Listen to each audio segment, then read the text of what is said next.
Hi friends, today is the second and last part of our topic, Invention of Madame Marie Curie. Let us continue it. At the awards ceremony, the president of the Swedish Academy, which administered the prize, quoted the Bible in his remarks about the Curie's research. It is not good that man should be alone. I will make a helpmeet for him. Whether Marie Curie took the remark as an insult is not known. He surely rankless today, but it must be among the most grudging comments ever said to a laureate. Moreover, the notion that Marie was a mere helpmeet to Curie, one of the more persistent myths about her, was an opinion widely held, judging from published and unpublished comments by other scientists and observers. Errors are notoriously hard to kill, observed her friend, the British physicist Hertha Arton, but an error that's ascribed to a man, what was actually the work of a woman, has more lives than a cat. At the Sorbonne, it was Perry who got the plum job, a full professorship. Marie was not promoted. Perry hired more assistants and made Marie the official head of the laboratory,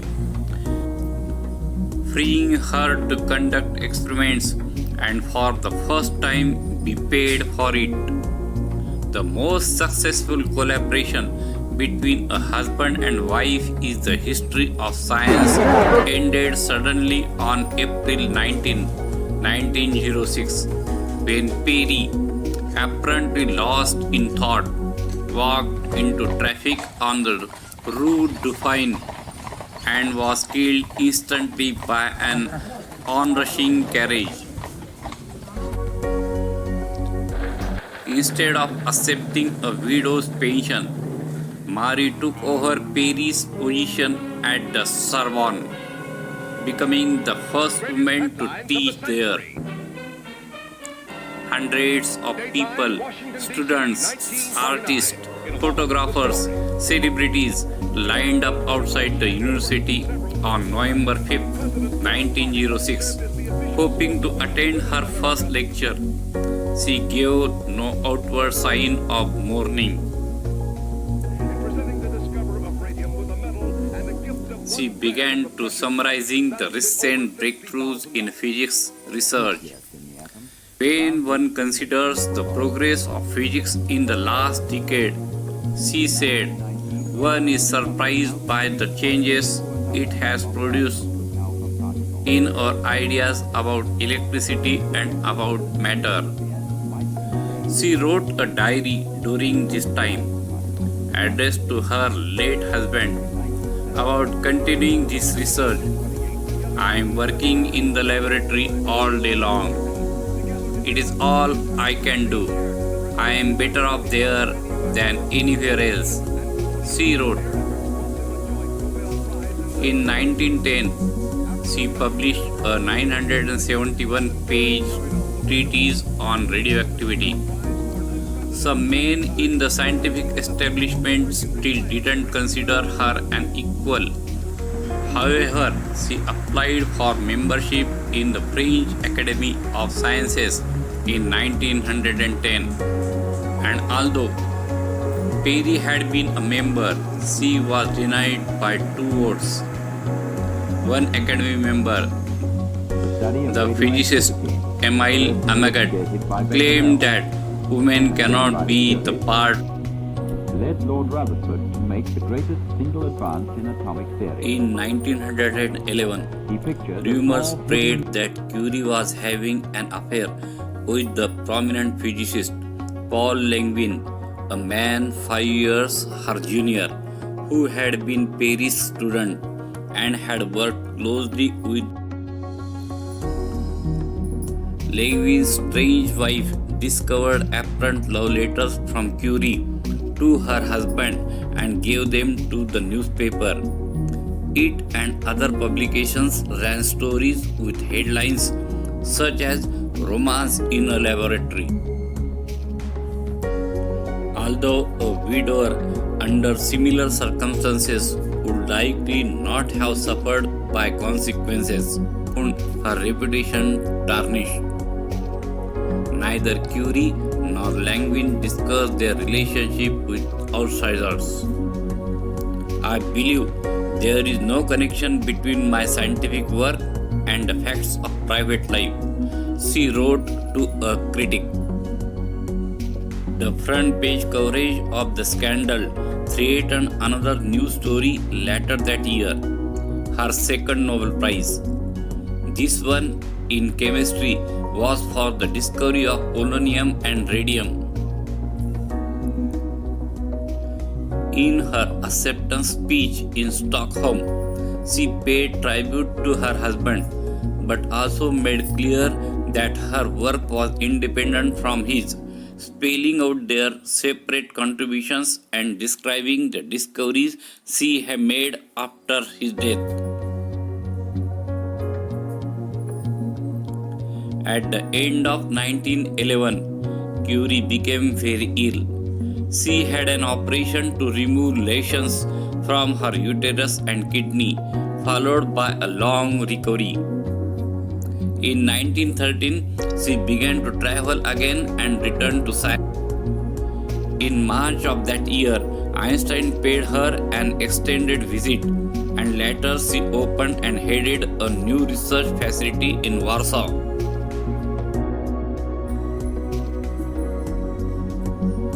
As she was setting up a second institute in Paris, World War I broke out. She installed 18 portable X-ray stations that could treat wounded soldiers on the front lines. She sometimes operated and repaired the machines herself and established 200 more permanent X-ray posts during the war, mobile radiology units during World War I. Marie Curie played a key role in World War I in terms of healing the wounded. X-ray were discovered in 1895 by Wilhelm Regenton, but the X-ray machines to treat the wounded had a limitation. They were only found in the hospitals, which were far away from the battlefield. Curie recognized that wounded soldiers were best served if operated upon as soon as possible. She thus developed mobile radiology machines, which came to be popularly known as Petits Curies, Little Curies. To solve the problem of providing electricity, Curie installed a dynamo in the mobile car to generate and provide the required electricity.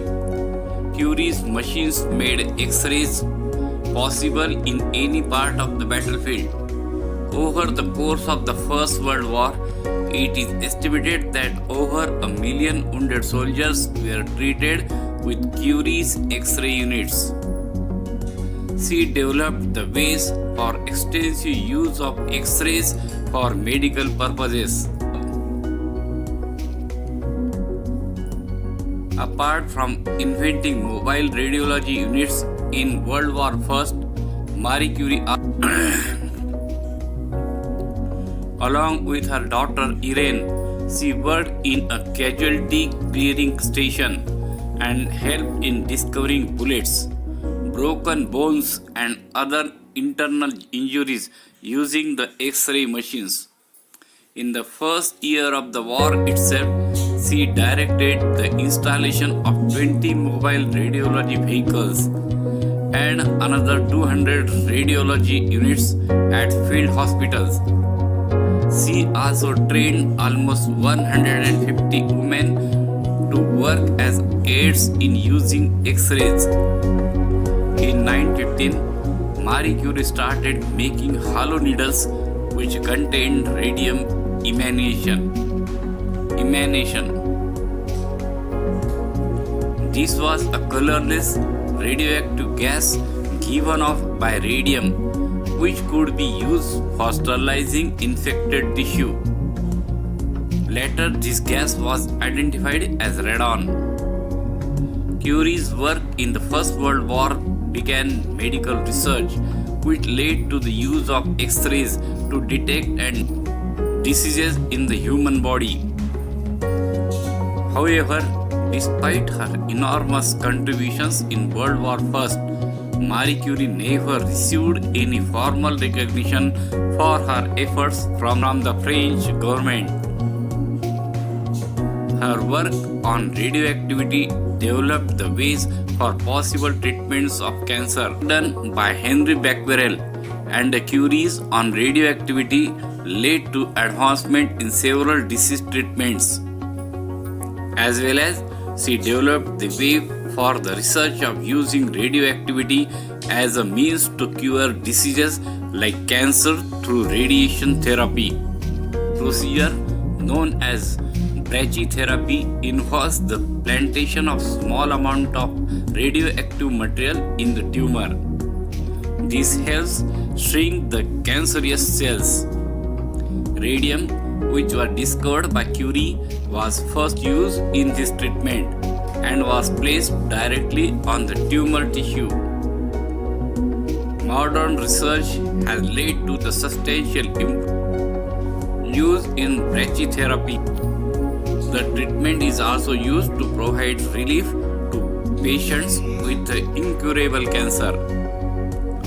Based on the discoveries made by Curie, a new technique to cure cancer was discovered recently, which involved the insertion which were labeled with the radioisotopes into organs of patients to imagine. The work and research had a great impact on modern day medicine. Eve became a journalist and wrote the biography of Madame Curie, published in 1937. Irene studied at her mother's institute in Paris and married her mother's assistant, Frederick Joliet, with whom she bore 2 children. Irene maintained a strong presence in the lab, and in 1935, Irene and Frederick Joliet Curie were awarded a Nobel Prize for synthesizing new radioactive elements. It was another record, the first time both a parent and child had separately won the Nobel Prize. She went to America in 1921. The tour was largely the work of a New York City journalist named Missy Maloney, who had interviewed Curie in 1920 in Paris for the women's magazine The Delineator. Maloney learned that the Curies had never patented their processing radium, then selling it for cancer treatments and military research for $1 lakh per gram. Curie was now unable to afford the element she had discovered. Sensing a human interest story, Maloney created the Marie Curie Radium Fund to raise money to purchase radium for Curie's continuing research. American women were inspired to give to Curie. Maloney figured only if her image as a scientist, even severe, could be softened. So Maloney's articles presented Curie as a benevolent healer, intent to using radium to treat cancer. Editors' friends at other newspapers and magazines to emphasize the same image. Curie understood that radium might be useful in the clinic, but she had no direct role in using it for medical treatments. un livre sur Marie Curie et ça m'a semblé être Never according to the headline in the Daily Netter recherché. was C'est-à-dire, that non millions seulement elle avait découvert des choses, mais en plus elle avait une vie de famille, etc. Bon, il y a eu described quelques her choses tristes as qui se sont the passées, etc. Mais as elle the m'a servi de modèle. Janie Vraiment, the quand j'étais Ark enfant, of the le laboratory, monde d'un enfant, elle with perd a son face mari, of elle, suffering. elle retombe amoureuse, Curie elle a un disapproved scandale of et the elle reçoit publicity un prix Nobel. campaign. Donc, dans toute cette, In lectures, cette période, she reminded her ça audience donnait that the ça me discovery semblait of le moment radium le was plus the mieux work choisi of pour montrer pure qui était science cette femme. done for She's a itself, very strong rather passion than for with science, direct but usefulness also in mind. She was able to love, to She did. She raised woman, and She raised more than $1 lakh on Curie's behalf within months, enough to buy a gram of radium for the Curie Institute in Paris. Meloni invited Curie to the United States and attention, agreed to come to thank Meloni and those who had contributed to the cause. But she wrote Meloni, "You know how careful I am to avoid all publicity referring to my and how I should be very grateful to arrange for my voyage with the minimum of publicity." Curie sailed with Irene 23 and Eve 16. Curie became exhausted and asked to cancel events, or at least not have to speak at them. She appeared aloof and sometimes refused to shake hands with admirers. She did not appear to the kindly maternal figure that Meloni had made.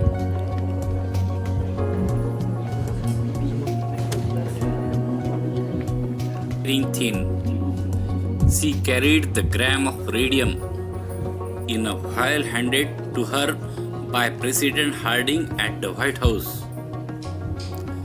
She worked in her laboratory until her death.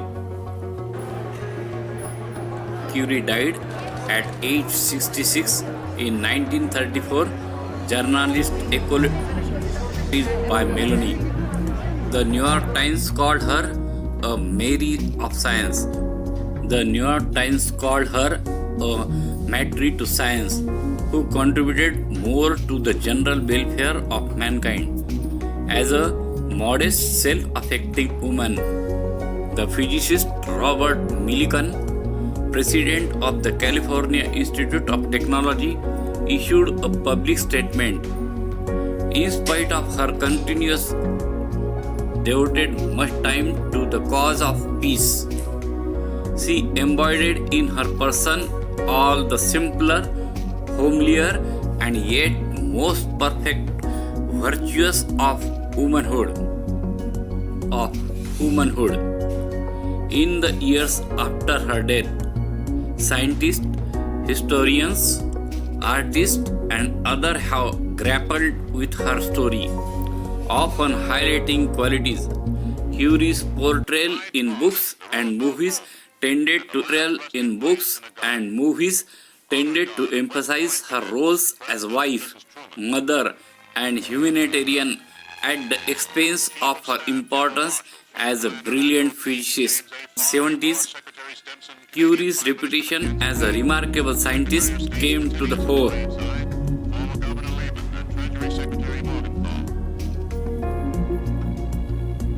Say she wrote at the time of winning her own Nobel Prize in 1977 for research involving radioactive compounds, said that Curie was her inspiration.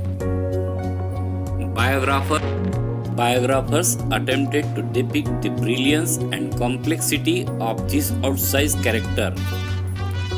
A new play, Radiance, and director Alan Alda focuses on the relationships with Perry and Langevin.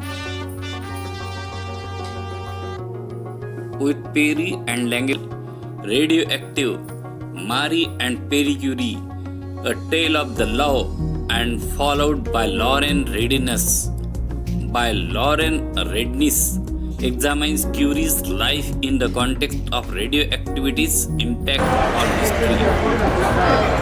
It has a glow in the dark cover. It is taken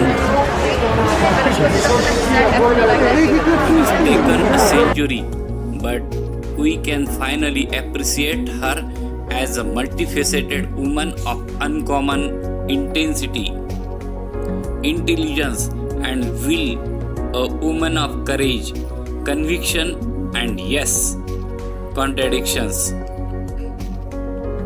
After a century, we see her. I respect, we see, bow, and salute her. Would you not like to think so? If, then, like the video, subscribe it, and share it with friends. Thanks for watching.